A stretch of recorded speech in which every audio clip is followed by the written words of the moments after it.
So I know your quest for a Sega Saturn of some sort is slowly coming to a close and the solution is in place. And I started to learn a little bit about it, but I'd be really interested kind of how you got where you got because you're not going with an OG Saturn system, but more something that's called the Saroo Sega Saturn, which actually uses a cartridge, a specialized cartridge, and not discs.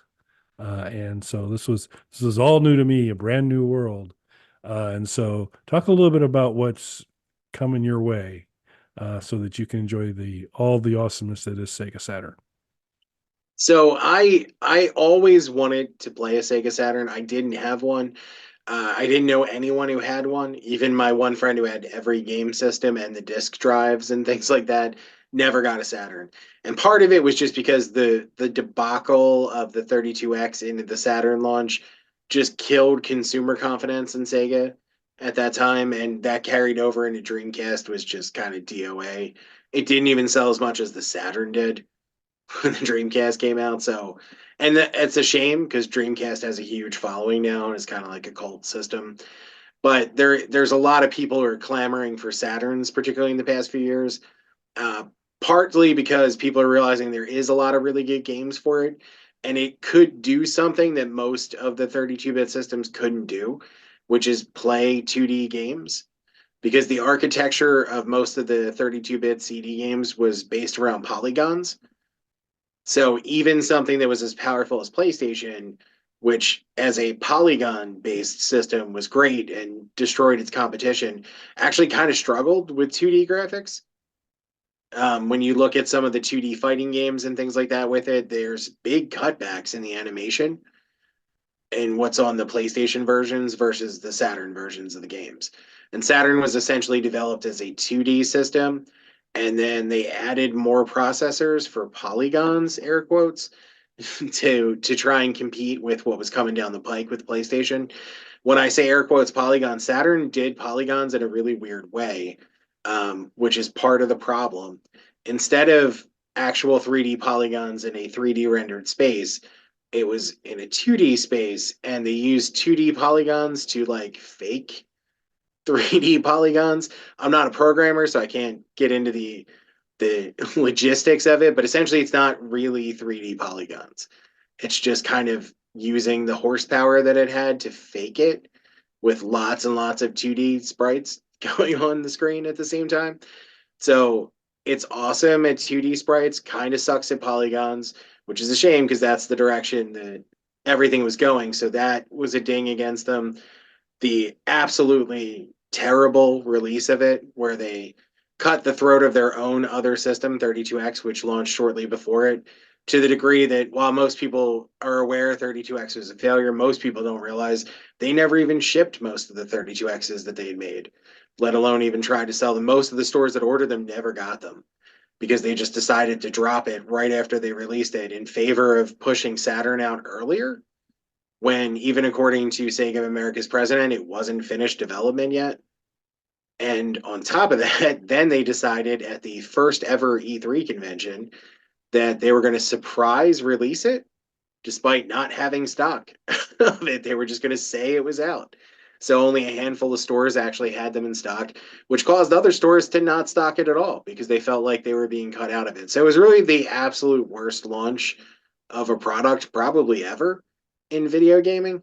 I think more people were psyched about the Virtual Boy, which you literally had to sit at a counter hunched over with your face pressed against it to play it, and it would give you a headache if you played for more than a few minutes. This was somehow worse in the launch. And on top of that, when you think of systems like the Jaguar, which was famous for having 5 different processors and an extremely difficult to program for architecture, Sega was like, we got that. This has 8 different processors that handle different aspects of the game and is even way more difficult to program for. And just like the one of the major problems with the Nintendo 64 and why that never, it didn't fail, but was nowhere near real competition for Xbox and PlayStation, was partially because it had very limited RAM. So it needed a RAM expansion card. They did the same thing for Saturn except they did it in an even worse way, where it has a RAM expansion, but some RAM expansion cards are bespoke to just specific games. So you had to buy a game, then buy a RAM expansion for that game that originally would have come with it, but now on a secondary market, you might have to track that down. Other games were programmed for either 1 meg or 4 meg expansion cards. So now you needed a couple of games that had their own expansion cards. 1 meg expansion cards for the games that are programmed for that, and then a 4 meg expansion card for the games that are programmed for that. This is just a terrible way to launch a system.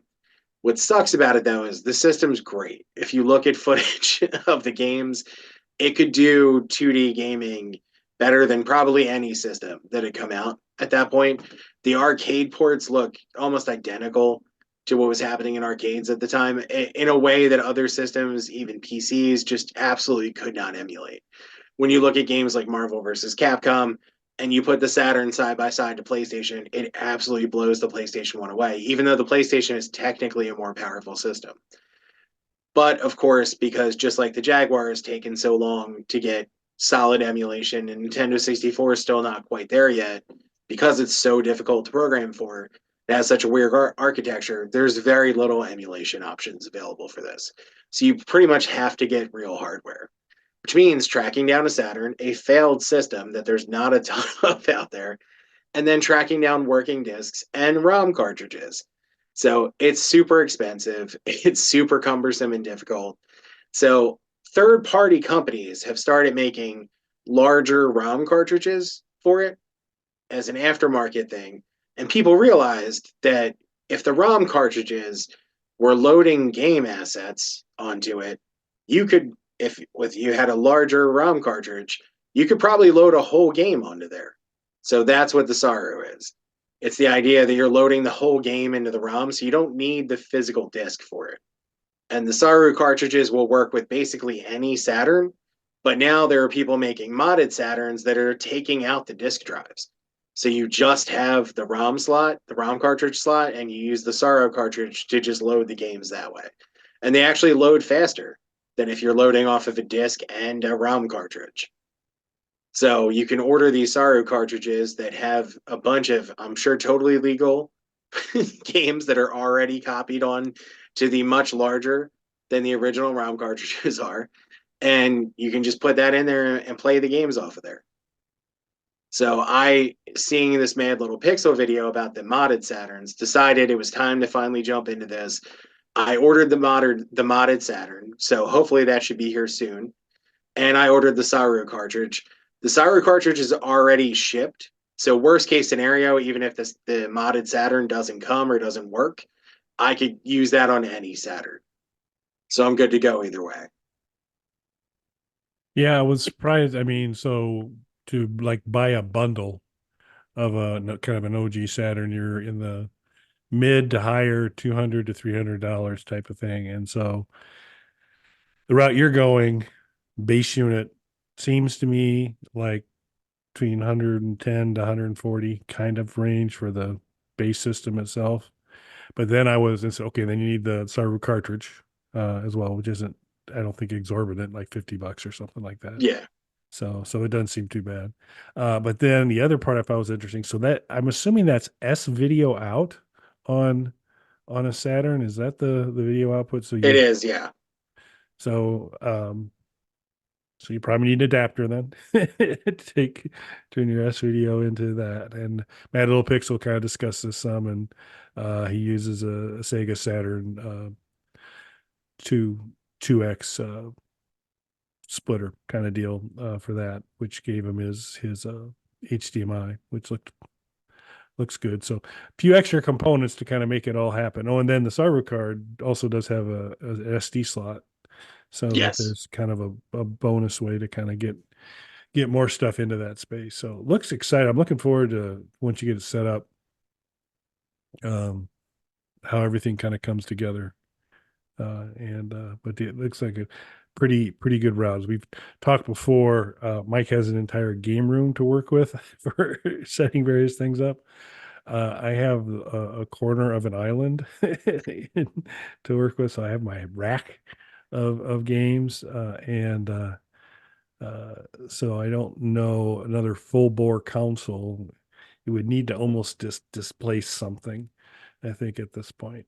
But still tempting. I'll wait till you get set up and see how it goes. Yeah, I mean, all in. So I went with the gray model because it was even cheaper than what Mad Little Pixel played. It's not my first choice, but again, this is the whole idea of going this route is not paying Saturn collecting prices for it. So get it in as cheap as possible. So all in, I haven't ordered the adapter or controller yet, but both of those are available on Amazon for very cheap. You can get third party Saturn controllers and you can get the S video adapters for the Saturn to HDMI relatively cheap for both of those. So all in, I'm somewhere around 200 bucks Not as bad. opposed to at least mid 200s for a basic bundle almost anywhere. Yep. Yeah, it looks good, and the gameplay that I've seen, to your point earlier, it is kind of almost arcade level quality for the 2D stuff, which is really cool.